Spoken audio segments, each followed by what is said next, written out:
Sampai saat ini, Suga memiliki beberapa nama panggilan dan itu relatable dengan dirinya. Berikut adalah beberapa panggilan yang diberikan ARMY pada Suga. Yang pertama, CEO Suga. Menurut penggemar, Jin BTS menjadi CEO Big Hit Entertainment berikutnya, tetapi Suga juga merupakan pesaing yang kuat. Pikiran logisnya, kepraktisannya, dan pengetahuannya tentang uang membuatnya menjadi pengusaha yang ideal. Berikut adalah 6 kali dia melepaskan batin pebisnisnya. Yang pertama, semua tentang penjualan. Dalam episode BT21 Universe, staf bertanya kepada BTS apa yang harus diberikan kepada BTS pada tahun 2020. Jungkook berkata, masa depan. RM berkata, narasi. Jimin berkata, kehidupan. Tetapi Suga berkata, penjualan. Suga membawa logika ke segala hal, bahkan skenario fantasi. Jadi dia menampar BT21 dengan kenyataan. Jika mereka tidak dapat mengumpulkan dana, impian mereka tidak akan menjadi kenyataan. 2. Saat dia membeli rumah idaman sebagai investasi. Saat BTS mengikuti kuis BuzzFeed, Suga memilih rumah dengan tampilan termahal yang ditawarkan. Mengapa? Karena dia bisa menjualnya untuk sesuatu yang lebih baik. 3. Ketika dia menolak untuk membeli apa yang V jual. Pada cerita pop-up BTS House of BTS, V berperan sebagai karyawan dan Suga berperan sebagai pelanggan yang tidak akan memudahkan pekerjaan V. V membujuk Jin untuk mencoba topi hitam, tapi Suga menolak untuk membeli apapun yang V jual. Pengusaha tidak menjadi kaya dengan mengeluarkan uang untuk hal-hal sepele. 4. Saat dia mengubah permainan BTS menjadi pelajaran ekonomi. Dalam episode 94 Run BTS, BTS harus mencari tahu berapa banyak penjahit Imaginer kehilangan keuntungan setelah menerima cek palsu. Suga membawa ilmu ekonomi real ke dalam situasi hipotesis ini. Meskipun harga bahan pakaian itu sama sekali tidak relevan dengan permainan, Suga ingin itu diperhitungkan. 5. Harta miliknya yang paling berharga. Ketika orang-orang meminta BTS untuk menyebutkan harta benda yang paling berharga, Suga berkata, uang. 6. Saat itu, dia secara acak menyebut kapitalisme. Ketika RM mengeluh hasil pertarungan Aegyo mengatakan dia merasa getir, Suga menyalahkan itu semua pada kapitalisme. Panggilan yang kedua untuk Suga adalah Lil Miao Miao. Suga BTS mungkin terlihat menakutkan dari pandangan pertama, tetapi kenyataannya jauh dari itu. Setelah diperiksa lebih lanjut, dia seperti seekor kucing, sedemikian rupa sehingga ARMY menjulukinya Lil Miao Miao. Berikut ini adalah bukti kebiasaannya yang seperti kucing yang menggemaskan. Yang pertama, menjadi nakal. Kucing bisa menjadi makhluk yang nakal, dan Suga menunjukkan sisi liciknya dengan ikut bersenang-senang sambil juga dengan cerdik memastikan dia tidak akan menjadi target berikutnya. 2. Tidak menyukai kontak fisik, tetapi akhirnya menerimanya. Suga, seperti kucing, bukanlah orang yang menyambut kontak fisik dengan tangan terbuka, tapi pada akhirnya dia selalu menyerah dan menerima cinta itu. 3. Lelah sepanjang waktu. Suga selalu lelah dan bisa ketahuan sedang tidur siang beberapa kali. Dia lebih suka tetap di tempat tidur. 4. Mendapatkan semburan energi secara acak. Meskipun Suga biasanya pendiam dan mengantuk, seringkali dia mendapatkan semburan energi secara acak dan harus menari atau kehabisan tenaga. 5. Perubahan suasana hati yang cepat. Dari tidak terganggu, mengikuti arus, menjadi kesal, tingkat toleransi Suga berfluktuasi seperti kucing. Terkadang mereka ingin berpelukan, terkadang mereka menginginkan ruang. Suga memancarkan energi yang sama yang hanya membuat Anda ingin menunjukkan kasih sayang secara agresif.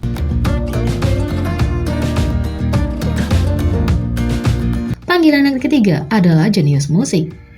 Suga BTS membuktikan bahwa dia adalah pembuat hit dengan tidak hanya berpartisipasi dalam lagu untuk grupnya, tetapi juga memproduksi lagu untuk penyanyi hit lainnya. Tidak seperti kebanyakan grup idola, BTS dikenal karena anggotanya berpartisipasi dalam musik mereka dan sangat jarang menyimpang dalam pekerjaan solo. Suga sendiri dikenal karena bakat musiknya, termasuk menampilkan track, penulisan lirik, komposisi, dan produksi. Suga pernah memproduksi lagu Haze, We Don't Talk Together, yang ditulis dan digubah bekerja sama dengan Haze sendiri. Lagu ini menduduki peringkat tinggi di tangga musik di seluruh dunia termasuk Swedia, Finlandia, Thailand, dan Filipina. Banyak yang menyukai lagu untuk Haze dan vokalnya, tetapi banyak orang luar negeri dan di Korea menyukai cara Suga memproduksi lagu tersebut. Ini bukan pertama kalinya dia memproduksi lagu, dia membantu memproduksi album Epic High awal tahun itu. Meskipun Tablo dikenal sebagai produser Epic High, dia mengatakan bahwa kali ini berbeda karena dia memberikan otoritasnya kepada Suga. Suga juga tampil di Song Request Lee Sora pada bulan Januari. Banyak fans yang menyukai lagu tersebut mengatakan perpaduan antara nyanyian emosional Sora dan rap lembut khas Suga membuat lagu tersebut menjadi ketagihan untuk didengarkan. Lagu tersebut tidak hanya mendominasi tangga lagu lokal, tetapi juga menduduki peringkat keempat di tangga lagu iTunes Top 200 Singles. Itu juga nomor 1 di banyak negara, termasuk Meksiko, Brasil, Swedia, dan Hong Kong. 4. Savage Suga. Suga dikenal menjadi member BTS yang punya jiwa savage. Beberapa contohnya adalah: yang pertama, tanggapan Suga atas pertanyaan reporter. Selama konferensi pers BTS untuk album mereka Map of the Soul Persona, seorang reporter bertanya kepada anggota tentang tuduhan masa lalu tentang konsep Blood, Sweat, and Tears yang diciplak dari karya fotografer Prancis. Begitu pertanyaan itu diajukan, para anggota menunjukkan reaksi terkejut, terutama Jimin. Saya membahas Wings dan Blood, Sweat, and Tears karena saya ingin tahu apakah itu plagiat atau menciplak. Saya ingin tahu lebih banyak tentang masalah yang diangkat oleh fotografer Prancis. Saya tahu pertanyaan ini bisa jadi tidak nyaman, tetapi saya ingin mendengar apa yang Anda katakan, kata reporter berita. Suga menangani pertanyaan itu secara profesional, mengatakan bahwa perusahaan mereka sedang menangani masalah tersebut. Sehubungan dengan itu, tim hukum perusahaan kami sedang berbicara dengan fotografer. Saya yakin sikap resmi kami akan sama dengan perusahaan kami. Perusahaan kami sedang menyelidikinya, jadi saya yakin kami akan tahu hasilnya saat itu keluar. Terima kasih, kata Suga. Selain itu, pada tahun 2013, Suga dan RM menjadi bintang tamu di siaran ulang tahun ke-1 Hip Hop Kim Bong Hyun. Suga dan RM sama-sama aktif sebagai rapper underground sebelum mereka debut di BTS. Keputusan mereka untuk menjadi idola K-pop tidak cocok dengan Bifree karena dia tidak melihat idola sebagai rapper sejati. Kalian bisa saja mengambil jalan untuk menjadi rapper, tapi Anda tidak bisa mengalahkan godaan itu. Apakah musik BTS hip hop? Apakah memakai riasan di atas panggung seperti gadis itu hip hop? Tanya Bifree. Setelah Bifree membuat komentar ini, ARMY meminta permintaan maaf darinya. Bifree tidak meminta maaf dan memutuskan untuk tidak mendukung ARMY. Setelah itu, rap line BTS, RM, Suga, dan J-Hope segera merilis lagu Diss yang menargetkan Bifree. Lirik Suga berbunyi, "Pengeluaran berlebihan untuk pena saya yang jumlahnya lebih banyak daripada penggemar Anda. Jika saya masuk semua dan menembak, itu adalah gol masuk. Gol masuk, saya balas. Ketika saya mendengar rap Anda, saya akan muntah," kata Suga. Sementara Bifree akhirnya meminta maaf pada BTS dan ARMY, itu bertahun-tahun setelah dia membuat komentar asli. Yang keenam, Saman atau Cenayang. Suga bertugas memprediksi pencapaian atau tujuan grup berikutnya dan dikenal oleh penggemar sebagai Minstradamus atau Baby Saman. Mari kita lihat prediksinya di masa lalu. Pada 2015, dia membuat pernyataan di Honey FM tentang keinginannya mengadakan konser di stadion besar. Tentu saja kami ingin mengadakan konser di tempat yang besar. Mereka mengatakan untuk bermimpi besar. Jadi, bagaimana dengan Stadion Jamsil? Dan hanya beberapa tahun kemudian, pada tahun 2018, BTS mengadakan tur dunia Love Yourself di Stadion Jamsil. Dalam mixtape solonya tahun 2016, dia membuat pernyataan yang berani tentang tujuan berikutnya menjadi Billboard. Pada tahun 2017, mereka menjadi grup K-pop pertama yang menang di BBMA. Dalam Bon Voyage 2016, Suga menulis dalam suratnya bahwa dia berharap mereka akan memenangkan Daesang. Dan hanya beberapa bulan kemudian, mereka memenangkan album tahun ini.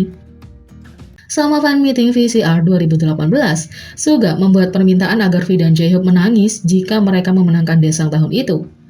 Dan selama Mama 2018, V dan J-Hope terlihat paling banyak menangis setelah memenangkan penghargaan. Keterampilan Suga diketahui publik dan bahkan ditanyai tentang hal ini di berita nasional. Penyiar bertanya, "Kami dengar ada dukun di grup." Suga menjawab, "Apapun yang saya katakan sepertinya menjadi kenyataan." Selama konferensi pers 2018, Suga menyatakan bahwa tujuan berikutnya adalah menjadi nomor 1 di Billboard Hot 100 dan 200, pergi ke Grammy, mengadakan tur stadion, dan menjadi salah satu penyanyi paling berpengaruh di dunia.